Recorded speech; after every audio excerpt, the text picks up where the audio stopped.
after a few months, the people that I would date kind of started to get frustrated with the job. And this thing that they had considered, such a wild and wonderful career sort of became a barrier in our relationship. This is episode number 558 with Lisa Wilkes. And we're going to talk about what it's like to date as a flight attendant and many other things, because Lisa is a multifaceted person. She does many, many different things. And we're going to talk all about travel and long distance relationships and how to make it all work. Hi, everybody. I'm Sandy Weiner. Welcome back to Last First Date Radio, where we believe it is never too late to go on your last first date. And to support you on your journey to love, I've written 2 books. The first one I wrote a few years ago. It's called Becoming a Woman of Value: How to Thrive in Life and Love. And it's filled with all kinds of tips to really build your core confidence and help you to show up, stand up, and speak up in your life and in your love life. And the second book came out this year. It's called Choice Points in Dating. And it's really about making healthier decisions on your journey to lasting love and how to make those decisions. Because a lot of times we're just programmed from our childhood and don't realize that all the influences that come to play when we're making decisions, both in life and in love. And they're both available on Amazon for Kindle or paperback. This week's tip comes from my Woman of Value book, and it's called Lean Back. And I know that lean in was a big thing with Sheryl Sandberg many years ago, and she wrote that book. And lean back is a term that I came up with when it comes to dating, especially if you're a woman. I think women tend to do a lot. If they're running a family, they're doing a million things. They're taking care of people, they're managing. And when you do that in your dating life, it doesn't work so well. You don't want to be managing the person that you're dating. It's not a good look. So if you want somebody to show up more, you ask for what you want and then you lean back. You don't nudge them, nag them, drive them crazy. You say, hey, I love it when a man plans, for example, and then lean back and see if he does what you asked, not do it for him and then get resentful. So my challenge to you this week is to lean back. And before I bring Lisa on, I just want to encourage you to join my Facebook group. It's called Your Last First Date. And it is a fabulous group with many monitors. It is a group that is focused and curated. It's not like your typical Facebook group out there for single women. So if you're single and over 40 and you want a place of support and growth, come and join us at Your Last First Date. And now for my guest, Lisa Wilkes. She's an American author. She's a flight attendant. She's also an animal rescuer and a licensed social worker.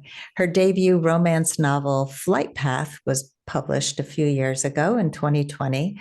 And her second novel, Mid-Flight, was released on March 31st, 2023. She serves on the leadership board of her airline's nationally recognized animal transport team, fostering healthy communication among volunteers, nonprofits, and community partners. Welcome to the podcast, Lisa. Hi, thank you so much for having me. I'm excited to be here. You're a flight attendant, you're an author, you're a social worker, you do a million different things. Let's start with dating. As a flight attendant, you're traveling all the time. What is it like to date as a flight attendant? So I think it's actually a little bit hilarious because I noticed in my first few years at the airline, I noticed that kind of the concept of being a flight attendant is really appealing to a lot of people. So they think, oh, wow, that's such a glamorous industry. I have so many questions for you. We could talk forever. What city is your favorite? It just sparks a lot of really fun conversations. So the concept of being a flight attendant appeals to a lot of people, I think, but the reality, so the extended time away, the fact that my lifestyle, it doesn't allow me to always be present for holidays or birthdays or big events.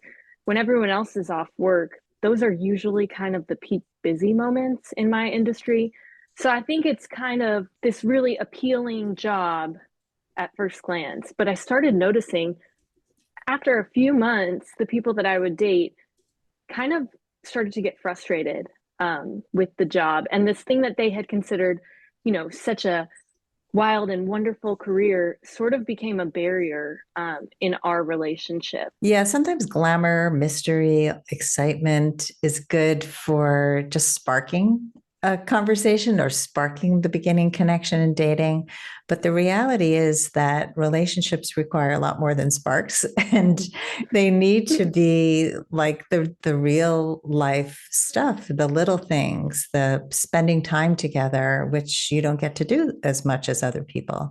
So, how do you make time if you are dating somebody? What do you do? So I think it has to be a concerted effort to maintain communication. For me, I obviously, as you mentioned, I'm a writer. I love expressing myself verbally. I love expressing myself through the written word. So for me, I don't necessarily have to be in close proximity to someone to feel deeply connected to them. So it never bothered me if I was flying for 3 days or if I backed up two of my trips. So then I'm potentially gone for 6 days in a row with just a small window where I'm home in between. It never really bothered me because I felt that I could kind of maintain this connection with a person.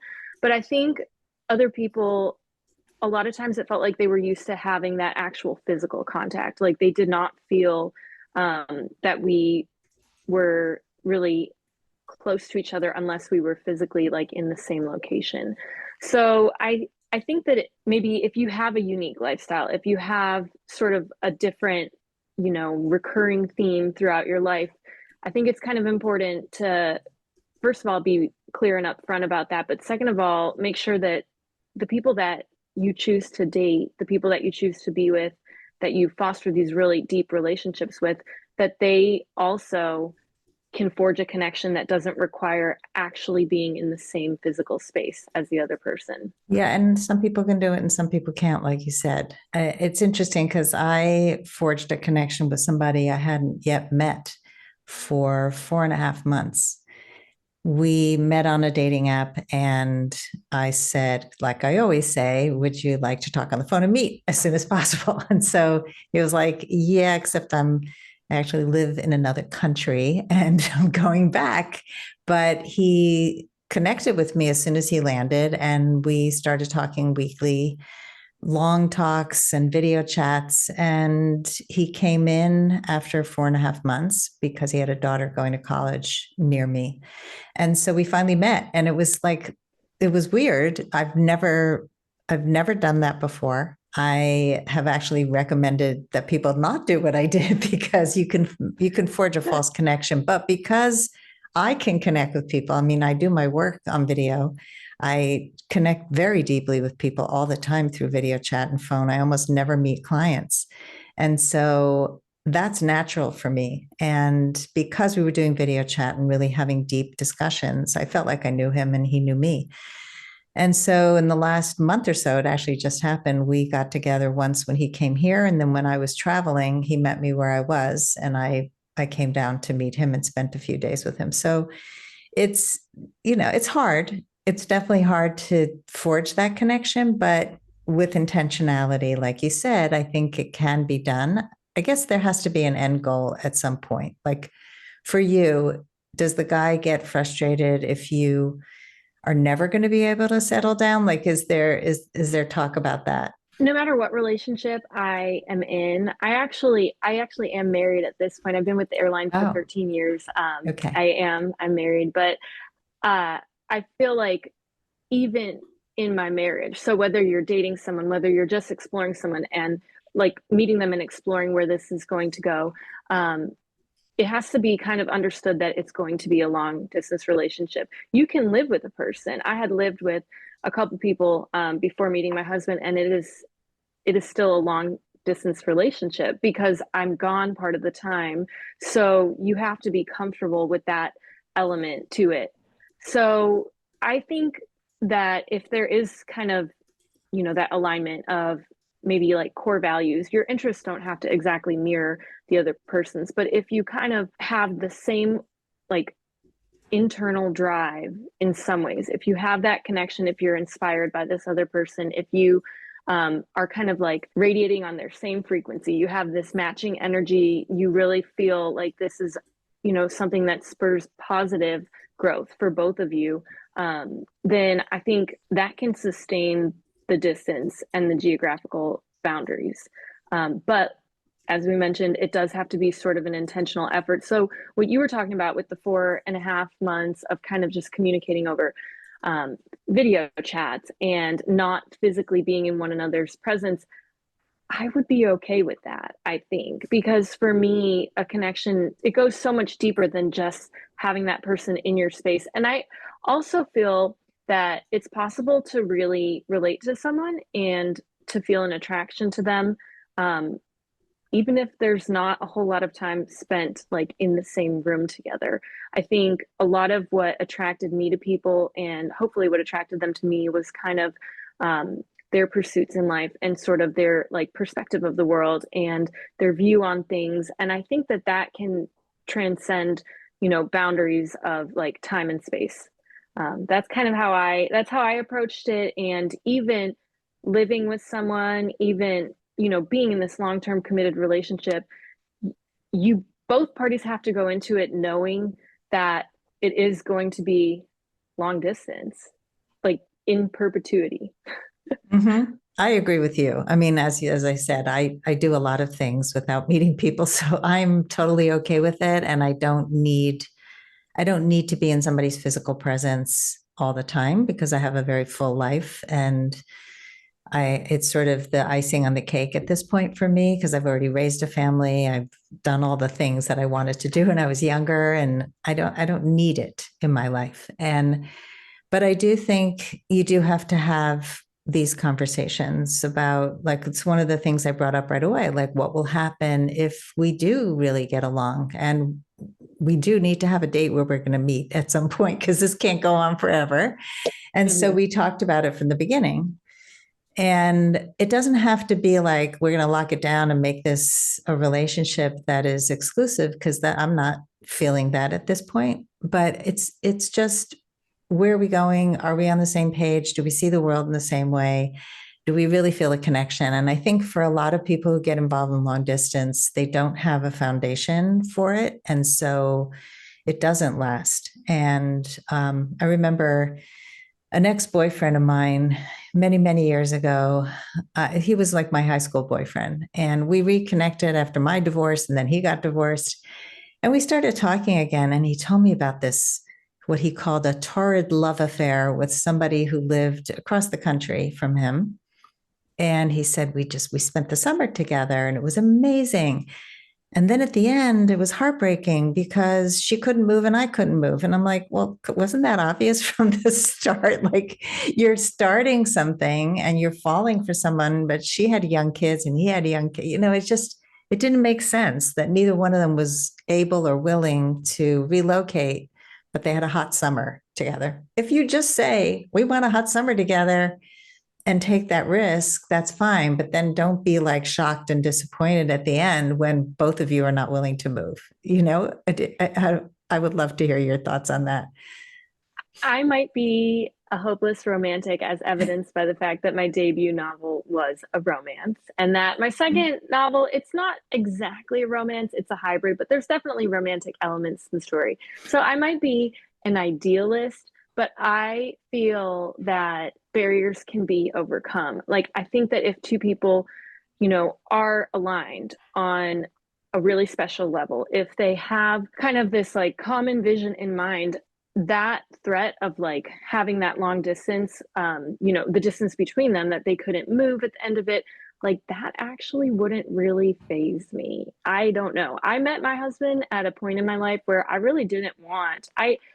I'm so busy and I'm so actively involved in so many different and diverse things that like I wanted to meet people. I was like interested in learning from new people and you know, really feeling inspired by new people. But I had just moved. I had just moved to Texas and I had no interest in, necessarily having this long-term commitment. And I think that organically it kind of just led to that. It was almost like not even so much of a choice, but we worked so well together. And he really understood a lot of the aspects of me that I think other people were kind of intrigued by, but then over time baffled by. So I would view that kind of, the fact that they live in other places and they're not able to move at this point. Personally, I would see that as, well, okay, so we're not able to move, but what does that mean? Do we get to see each other every few months? Like, if we want this to continue, we can find a way to do it on our own terms. I don't think that it has to be, and it depends on what the person wants, and they have to set out and define that. But for me, I don't think that it has to be a conventional.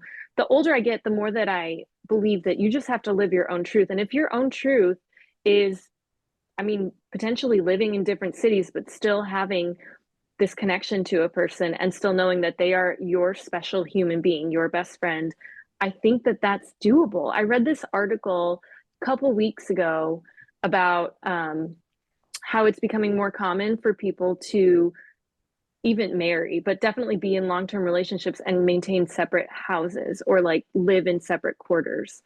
And at first I was like, huh, I really like snuggling. That would kind of bother me to like never be in the same bedroom together. But then I thought, you know what? If that works for them, if that's how they maintain their unique individual connection, like if they mutually have agreed that this works for them, then why not? I think for me, having that long distance, someone that lives in another city, I have dated people in other cities and dated them for a substantial amount of time. And if it didn't work in the end, that was because of, other things getting in the way or because we kind of like changed our direction in life. But it wasn't the distance that did that for me. So I think had they really wanted to pursue something greater, there are workarounds. Like there's Mhm. always, you don't have to follow the conventional patterns or norms, at least in my opinion.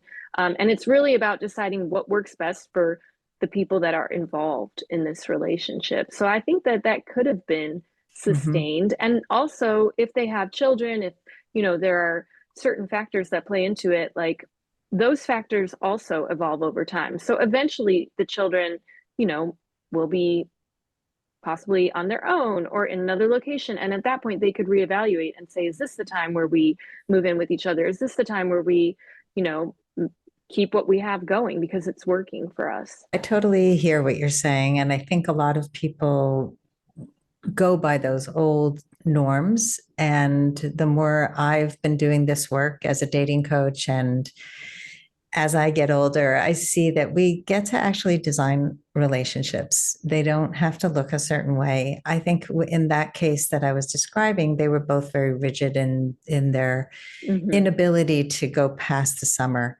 And I have seen marriages that are, I don't know, 30, 40-year marriages where they've never lived together full time.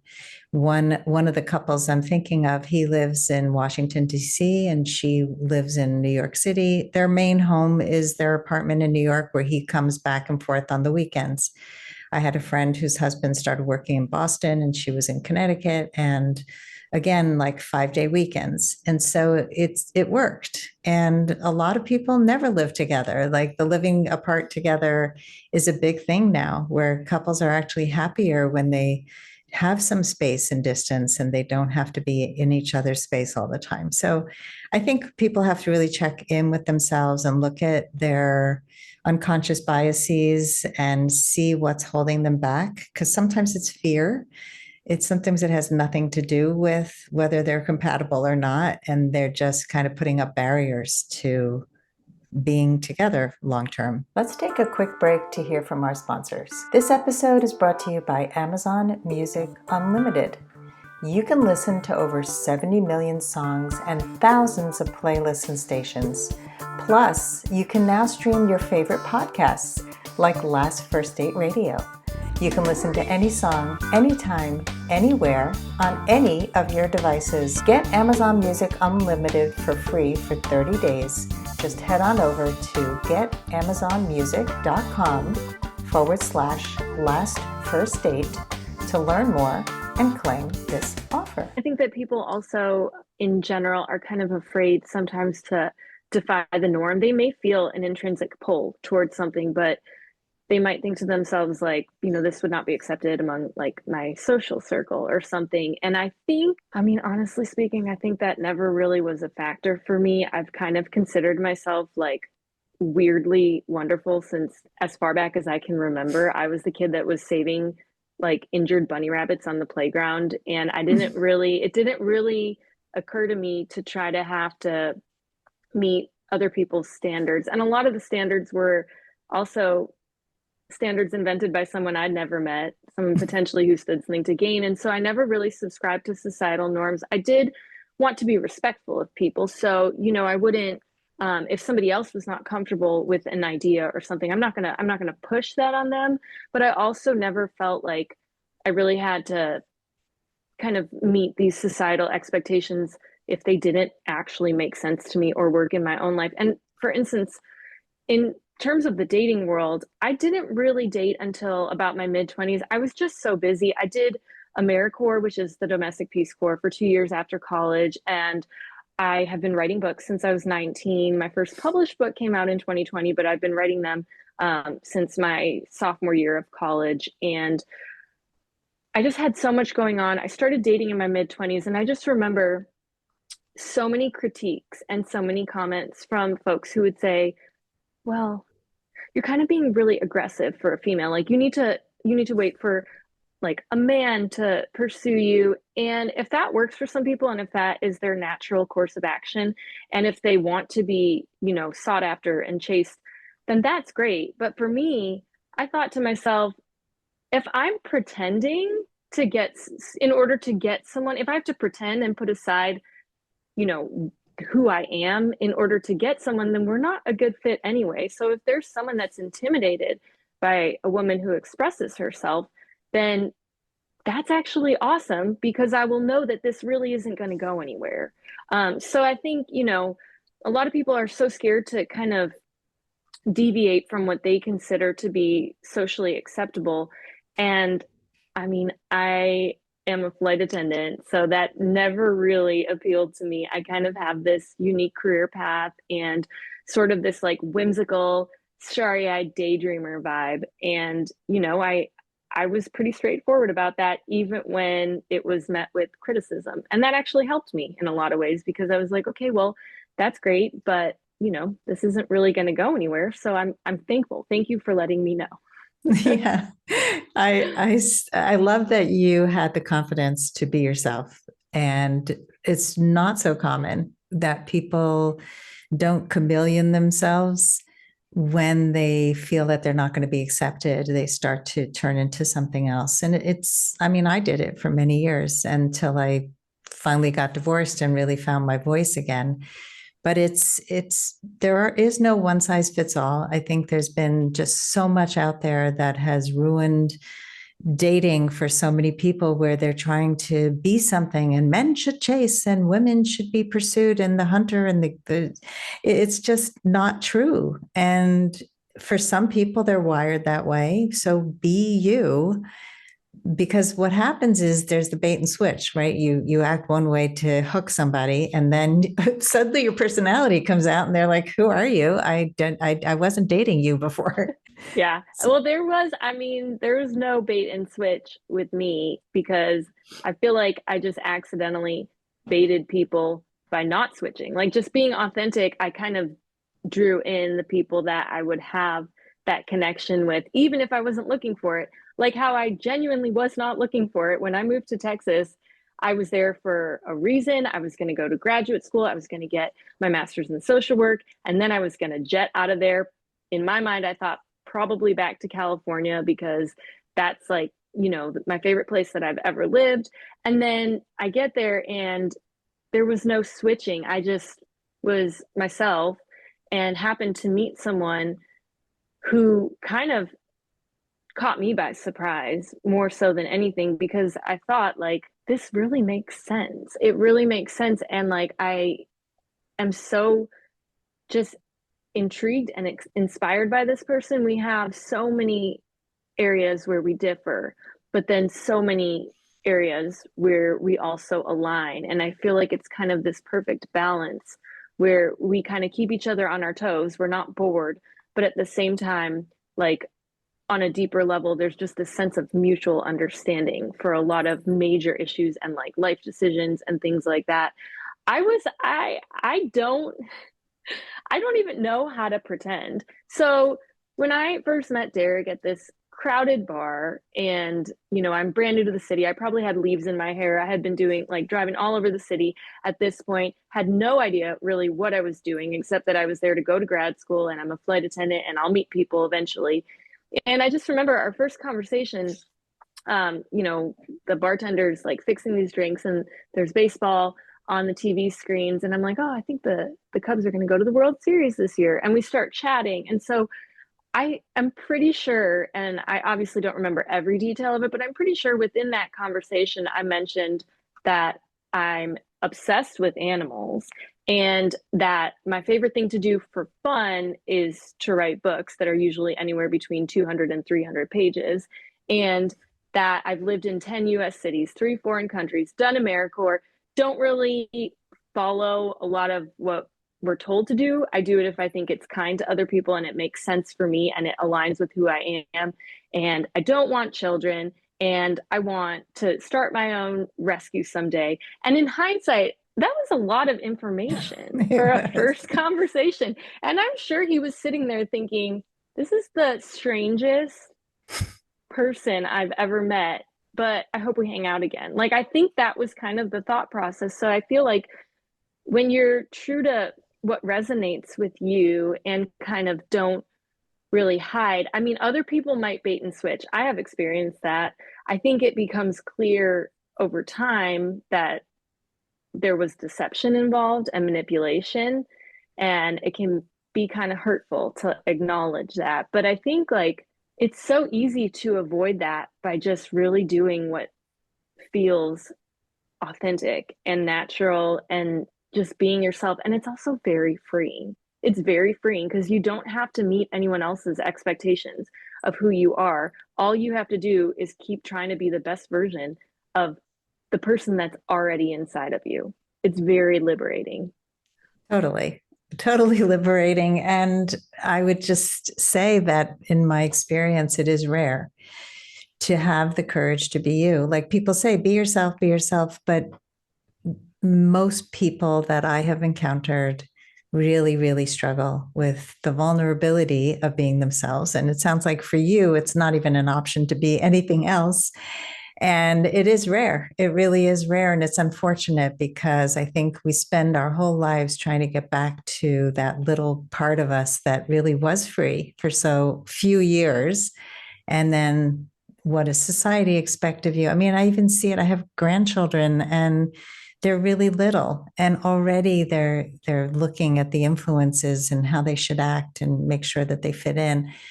And it breaks my heart to see the little innocence start to go away, but they're still, full of wonder and joy. And I just hope that they can keep it as long as possible. Well, I think that a lot of people still don't fully understand really who they are or what they represent. But for the ones that do know what they want and then feel like they have to somehow hide that or conform and like they're, tucking away that part of themselves, I have a question. I think it's a valid one. What has that done for them in their lives? Because my guess would be, and, being a social worker and speaking to all these different people, all these different, folks that come in with different backgrounds and different stories, my guess, based on everything I've seen and learned in my 40 years on this planet, my guess would be that that leads to suffering for the most part. Like when you have to tuck those parts of yourself away, there might be some glimmers of recognition from other people because you're conforming or, following their expectations. I think overall, it kind of makes people really ache inside. I haven't seen anything very productive that comes out of it. And I think a lot of, kind of avoidable problems in life stem from trying so hard to fit into a mold that was never really made for us as individuals. I so agree. I think that people get actually sick from hiding who they are. You can see it in their shoulders tighten up, their body holds a lot of the stress of trying to be a people pleaser and fake who you are in order to be liked. I mean, I was just talking to a client this morning, somebody I've been working with for a long time who I work with her in the business sector, not like sort of all whole life coaching, not dating. She's married. And when she started with me, she was such a people pleaser that her work was suffering. Like she had clients who were really unkind, disrespectful. She had no idea how to deal with them because she was trying to be nice. And she didn't have boundaries. She didn't have a good contract. She, all of the things that now she has. And we were looking back at one of her clients that she had when we first started. And she has a client now who's similar in personality, but she knows how to deal with her now. And she set limits right away. And so she's not faking who she is anymore. And it still comes up. It's like that people pleasing part of us. If we have that, it'll show up still, but it's how quickly do you recognize that it's there and then not go there, So I think we all have tendencies, but knowing that you become so much more empowered and free and you and it's just like I would not want to work with every single person who comes to me because it's not a good fit. I don't want to be something for everybody. It's not good. It's not healthy. And knowing yourself helps in business, it helps in love, it helps in every aspect of your life. And yeah, I agree. This is the work. It's reconnecting to those parts of you that may have been suppressed.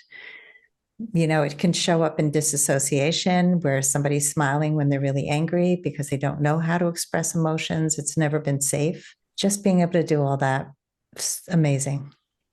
I think that when you have the freedom to really express yourself in a way that feels true and honest, I think that it also um, creates this like preventative layer so that you can be rejected, and it's not a mark on you. It's not necessarily something that has to be internalized. And that actually, I think that honestly, the publishing world taught me that. Dating taught me that too.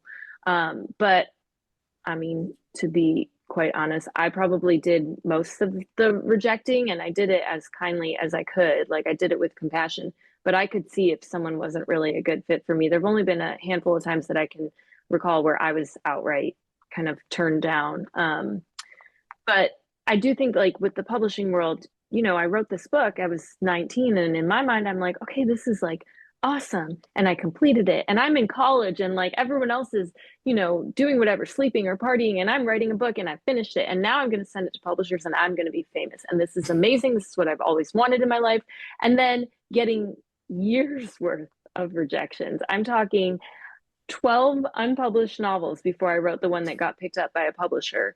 It kind of reminded me, I guess, that in so many ways, sometimes a rejection just reflects what that person's feeling in the moment. It reflects, what they're specifically looking for. That does not mean that you're good or bad. It does not mean that whatever it is that you're producing or creating or doing in this life is right or wrong. It just means that it wasn't necessarily the right fit. Maybe the timing wasn't correct. Maybe, there was something that was misaligned. And I think learning not to take rejection personally, I mean, it's helpful in your professional life, but it's also really helpful in your personal life because I got to the point where I kind of viewed it as, okay, so I value every person that I meet. I think that, as a human being or even as an animal, I do so much animal rescue. I think that they, deserve to be able to have a life that's uninhibited by like, violence and cruelty and things like that. I think that like I don't necessarily have to enjoy the presence of every person that I meet, and that's okay. And so, turning that, flipping that on its head, if they don't necessarily like my writings, or if they don't necessarily see a future with me romantically, like that's great because now we both are on the same page. Like it didn't have to be a personal insult. I think a lot of people that I've seen too, like especially when it comes to the dating world or even in friendships, they take it as a slight to their character. Like they internalize so much of a breakup or a rejection, and it has nothing to do like typically I think it has nothing to do with your character. It has nothing to do with like whether you messed up along the way. Like it just means that the circumstances weren't aligned and that maybe, there's some disconnect at some point in time. And if anything, it's kind of a favor because now you're free to go explore the things that will bring you joy and will align with what you want. I think that that was a lesson for me that was learned through the literary world, but it did transfer over into my personal life. And I kind of got to the point where right before I had moved to Texas, I went through a breakup when I lived in Denver. And for me, I saw it as, I mean, yeah, it does hurt if you grow close to someone and then that connection is kind of severed. But at the same time, it was an opportunity. It was kind of a reminder that like there is a big world out there and I have the freedom to explore it and to find something, whatever that may be, personally, professionally, to find something that really is going to ignite my soul and kind of like give me this lasting sense of like fulfillment and peace. Yeah, those are really good points. I talk a lot about rejection because people feel rejected after one phone call, one date, and they don't even know you. It's just a sense that it's not a good connection for one person. And just keep moving. I mean, dating is really mostly no. When you look at the statistics of going on dates, it's going to be no's until it's a yes. And the majority are no. It's not, you're looking for something special. It's not going to happen usually with every single person you meet. And so if you take that into consideration and the fact that you're just redirecting to another person and that just having that thicker skin and not taking things personally in general and being able to assert yourself and all those things are just such an important part of life skills that help you with dating. So, Lisa, what are your final words of advice for anyone who wants to go on their last first date, especially if they're considering long distance? Relationships are going to be a give and take, and they're going to require some type of mutual sacrifice along the way. But I think entering into a relationship and when you're dating people, I think it's really, really important not to compromise who you are. I've seen so many folks who will kind of align themselves with something that interests their potential partner. And I feel like if you're attracting someone at the cost of losing pieces of yourself, then that's not really an attraction that's going to benefit either person in the long run. And it's a lesson that's going to have to be learned the really hard way, judging from what I've seen. So don't tuck away, don't hide the aspects of yourself that are most important to you, even if it's tempting to want to impress this other person or something like that. In the beginning stages, especially, I feel it's so important to be very open and very authentic because that means that the connection that is sparked and kind of this like, continuous relationship that could grow is based on one that has a really firm foundation. So that's my best advice as a flight attendant and someone who has a lot of irons in the fire at any given moment. You sure do. Speaking of the irons in the fire, give us one link where we can find all those irons, please. Sure. So my website, it's my full name, lisamichelewilkes.com. So that's Michelle, Michelle, and then Wilkes, Wilkes. But lisamichelewilkes.com, that's my website where my books are listed. And then I also have a page dedicated to all my animal rescue efforts. I'm hoping to file for 501c3 nonprofit status in the state of Florida by the end of the year. That is my goal.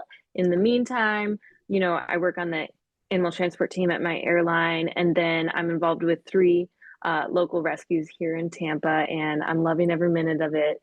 You've probably seen some animals walking in the background. It's unavoidable. There's no room of this home that is not invaded by rescue animals. So it is what it is. But yeah, so everything's there. Everything's on that website. My background, kind of all the links to the different organizations that I'm involved with. Awesome. You are an inspiration, Lisa. I love that you are just so full of life and energy and doing so many good things in the world. And I can't wait for people to go check out your website and check out your books and all the good work that you're doing. So thank you so much for coming on the show today and sharing a little bit of your life with us. I really appreciate that. Thank you so much for having me. Thanks, everybody, for listening today. If you love our show, please give us a great rating and review on Apple Podcasts. That really always helps. And I hope you go on your last first date. If you are ready to get unstuck, gain new tools, become more empowered, and finally find your last first date, I'd love to talk to you. Fill out an application to be considered for a complimentary half-hour love breakthrough session at lastfirstdate.com/application.